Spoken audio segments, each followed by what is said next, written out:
The Second Coming by W B Yeats. Turning and turning in the widening gyre, the falcon cannot hear the falconer.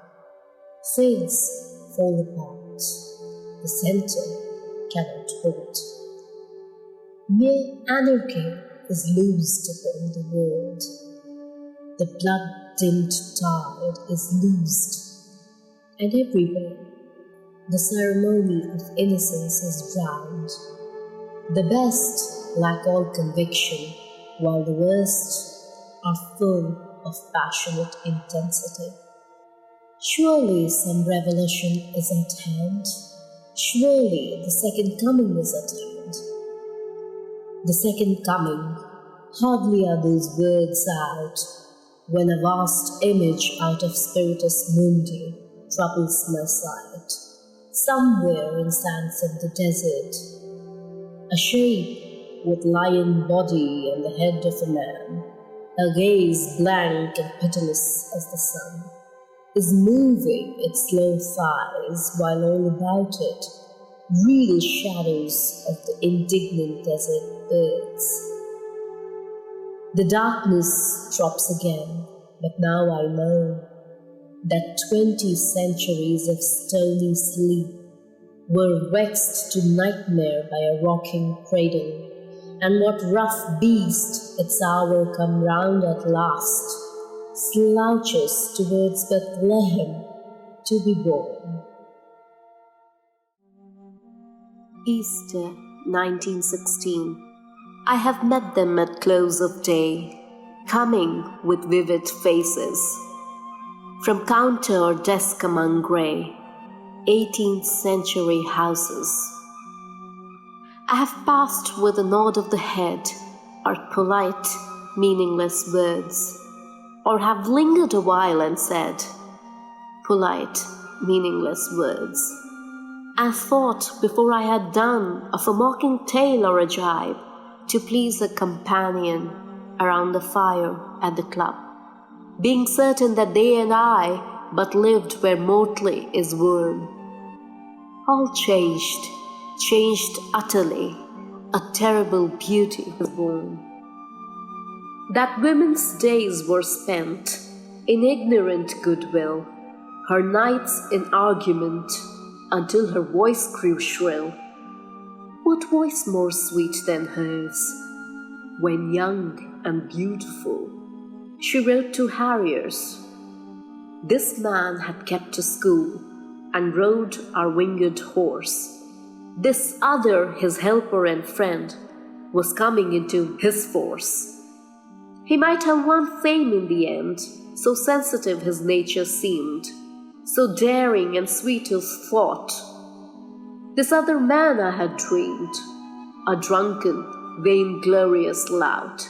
He had done most bitter wrong to some who are near my heart, yet I number him in the song. He too has resigned his part in the casual comedy. He too has been changed in his turn, transformed utterly. A terrible beauty is born. Hearts with one purpose alone, through summer and winter seen, enchanted to a stone to trouble the living stream. The horse that comes from the road, the rider, the birds that range, from cloud to tumbling cloud, minute by minute they change. A shadow of cloud on the stream changes minute by minute.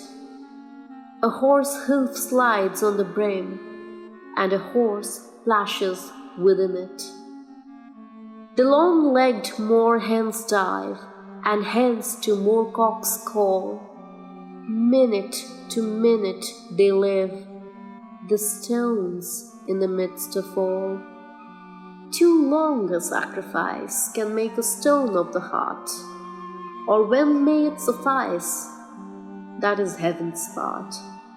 Our part to murmur name upon name, as a mother names her child, when sleep at last has come on limbs that had run wild. What is it but nightfall? No, no, not night but death.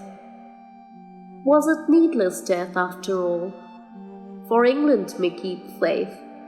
For all that is done and said, we know their dream. Enough to know they dreamed and are dead. And what if excess of love bewildered them till they died? I write it out in a verse, Macdonagh and McBride, and Connolly and Pearse, now in time to be, wherever green is worn, are changed utterly. A terrible beauty is born. The Cold Heaven.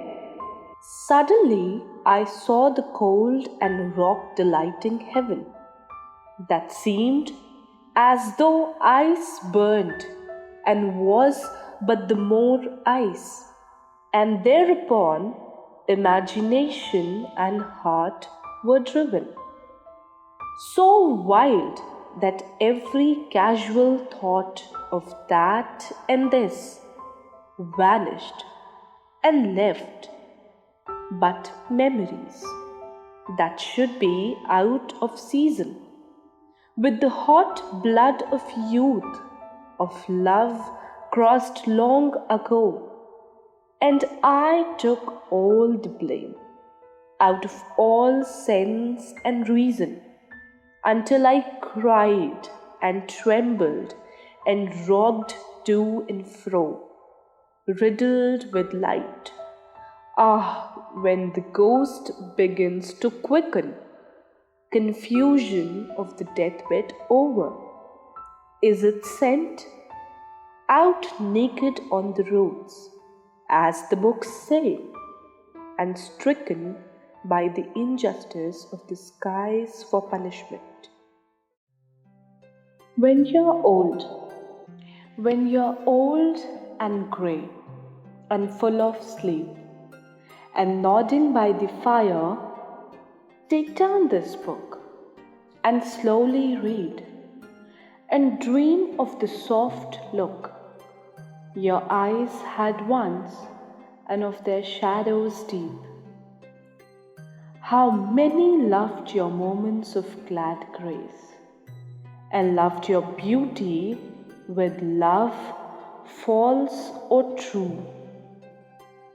But one man loved the pilgrim soul in you, and loved the sorrows of your changing face, and bending down beside the glowing bars, murmur a little sadly how love fled, and paced upon the mountains overhead, and hid his face amid a crowd of stars. The Young Man's Song. I whispered, I'm too young, and then I'm old enough. Wherefore I threw a penny to find out if I might love. Go and love, young man, if the lady be young and fair. Ah, penny, brown penny, I am looped in the loops of her hair. Oh, love is the crooked thing. There is nobody wise enough to find out all that is in it, for he would be thinking of love till the stars had run away, and the shadows eaten the moon. Ah, penny, brown penny, one cannot begin it too soon.